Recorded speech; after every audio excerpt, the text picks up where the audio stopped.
Bonjour, tout le monde. Hello novamente.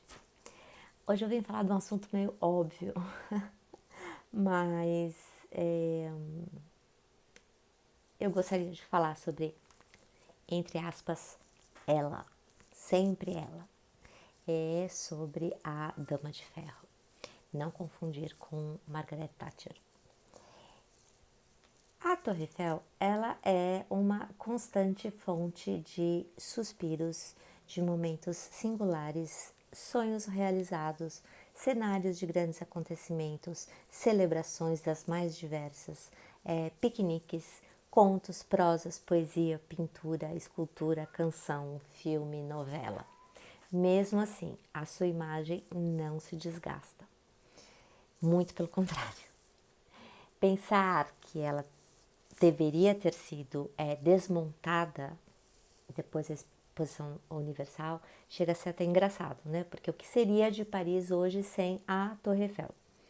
Uma coisa que era considerada feia, entre aspas, feia, e que segundo intelectuais da época, como Alexandre Dumas, ela desfigurava a cidade e ela acabou se transformando em um dos maiores símbolos do mundo, um símbolo de lifestyle, de sonho, de consumo, de savoir-vivre, de savoir-faire e da própria essência da cidade de Paris. É impossível você pensar em Paris e não pensar na Torre Eiffel. Para dizer que eu não estou mentindo, você coloca a hashtag Torre Eiffel ou Torre Eiffel e você vai ver o que tem no Instagram. Esse monumento ele oferece duas formas de prazer, né? Uma delas é contemplá-la de qualquer ângulo da cidade. Qualquer lugar que você tiver, qualquer bairro, você vai ver um pedacinho ou um pedação dela. Então, é uma das formas de você completar a sua vista, né, de Paris. E outra é, no alto dela, você ter aquela contemplação 360 graus da cidade de Paris. Eu me arrisco a dizer que a Torre Eiffel ela é praticamente uma personalidade. Ela é uma celebridade. Uma vez numa das minhas viagens, eu perguntei para minha filha o que ela queria de, de Paris e ela pediu a torre. Eu nem sei se funciona, mas ela... Vocês sabem que em hora cheia ela pisca, né? Então, ainda tá funcionando. Eu trouxe para ela, ela nem olhou, mas como eu gosto, então ela ficou aqui comigo. Voltando à minha teoria de que ela é uma celebridade, né? E talvez a mais famosa de todos os tempos. Não acho que seja exagero. Eu acredito que ninguém resista ao impacto da torre. Bom, ela foi construída pelo engenheiro Gustave Eiffel, viveu de 1832 a 1923, e foi construída para a Exposição Universal de 1889, com a intenção de mostrar os progressos da engenharia francesa com a aplicação de ferro nas suas construções. Quando eu estudava francês em Paris, quando eu cheguei, o meu primeiro amigo foi um alemão da escola, da Aliança Francesa. E ele era guia para alemães. Então, o meu primeiro tour foi com esse alemão. E aí nós chegamos ali no trocadeiro para contemplar a torre. E ele perguntou para mim, você sabe por que ela tem 300 metros de altura? Eu falei, não. Porque a distância da torre até a escola militar, que tem ali o jardim, é exatamente 300 metros. Então, caso ela tombasse, ela não ia cair em cima da escola militar. E aí depois, quando eu comecei a levar brasileiros para passear, que eles me pediam quando descobriam que eu era brasileira, porque eu trabalhava numa perfumaria ou que me encontravam ali no Moulin Rouge, eles me contratavam só para eu ficar com eles. E eu contava essa história. Depois eu fiquei pensando, eu acho que o guia me enganou, eu acho que não é nada disso. e fiquei morrendo de vergonha, né, de estar compartilhando fake news.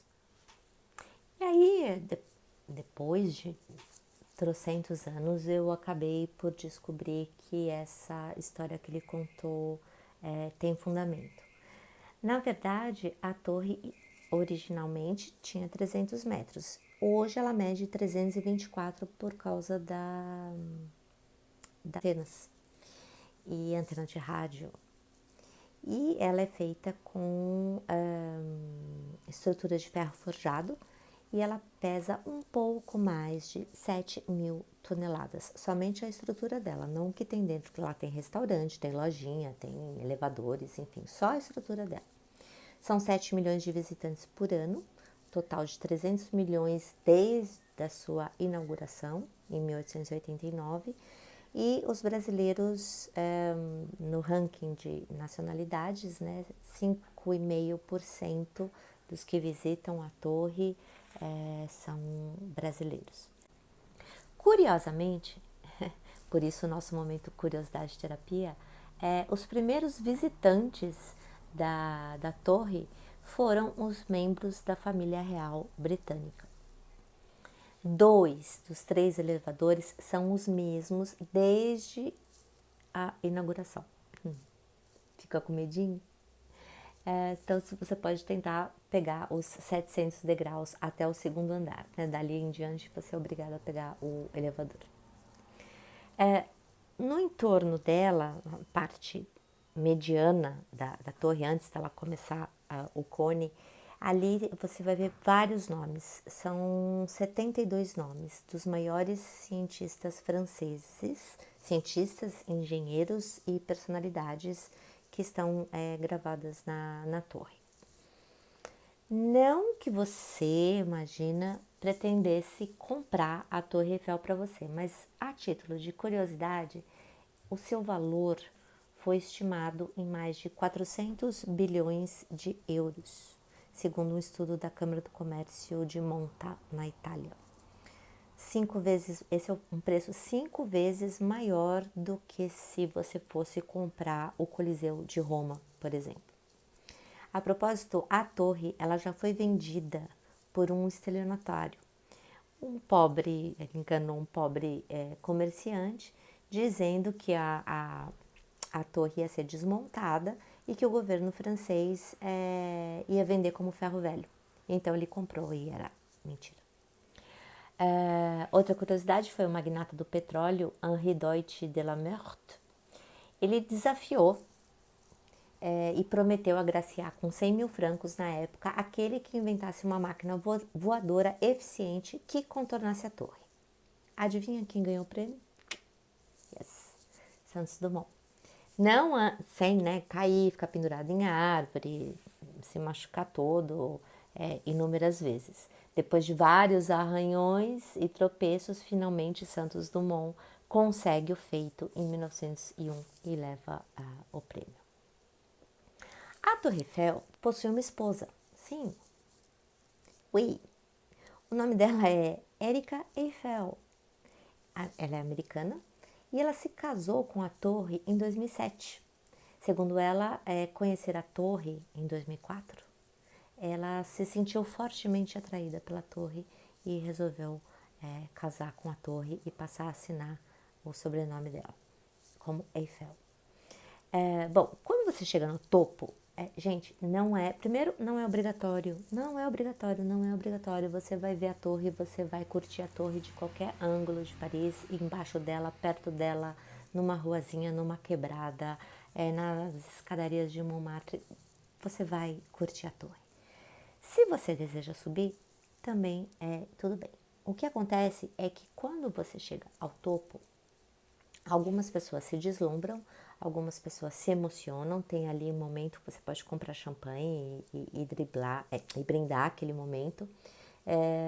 Uns fotografam de todos os ângulos possíveis e as selfies e tudo mais a partir daquele símbolo.